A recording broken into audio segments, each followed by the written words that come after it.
Mobile masala వారి 3 ముక్కల్లో చెప్పాలంటేలో రాజ్ తరుణ్ తిరగబడరా స్వామి ఎలా ఉందట పదండి ఆ రివ్యూ ఏంటో తెలుసుకుందాం. ముందుగా మొదటి మాట కథ. గిరి చిన్నప్పుడే అమ్మా నాన్నలకు దూరం అవుతాడు, అనాథల పెరిగి పెద్దవాడవుతాడు. తనలా కుటుంబాలకు దూరమైన వాళ్ళని వెతికి పట్టుకుని తల్లిదండ్రులకు అప్పగించడమే పనిగా పెట్టుకుంటాడు.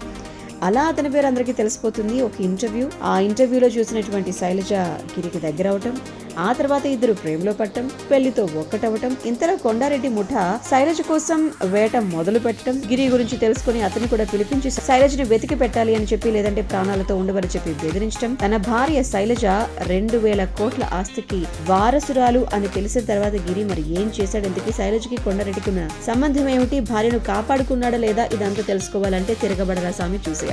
సో నంబర్ 2, రాజ్ తరుణ్ మాల్వి మల్హోత్రా జంటగా వాళ్ళ మధ్యలో వాళ్ళ చుట్టూ జరిగేటువంటి కథలో ఆ ఇద్దరు వారి వారి క్యారెక్టర్స్ కి న్యాయం చేశారు. రాజ్ తరుణ్ ఫస్ట్ హాఫ్ లో పక్కింటి కుర్రాళ్ళ కనిపించడం, సెకండ్ హాఫ్ లో ఫైట్ సీన్స్ తో తనలో ఉన్నటువంటి యాక్షన్ కోణాన్ని కూడా చూపించడం, ముఖ్యంగా పోలీస్ స్టేషన్ లో సాగేటువంటి సన్నివేశాలు, ఇక ఫైనల్ క్లైమాక్స్ సీన్స్ ఆకట్టుకుంటాయి. మాల్వి కూడా ఫైట్స్ చేసింది. మనారా చోప్రా కొంచెం విలన్ షేడ్స్ ఉన్నటువంటి క్యారెక్టర్ అన్నమాట. సో ఫైనల్లీ చెప్పాలంటే కనుక ఇంటర్వెల్ తర్వాత కొన్ని సీన్స్ మాత్రం ఈ సినిమాకి కొంచెం స్ట్రాంగ్ పాయింట్స్ అని చెప్పాలి. ఇది జస్ట్ అందరూ ఎన్నోసార్లు చూసినటువంటి కథే తిరగబడరా సామి.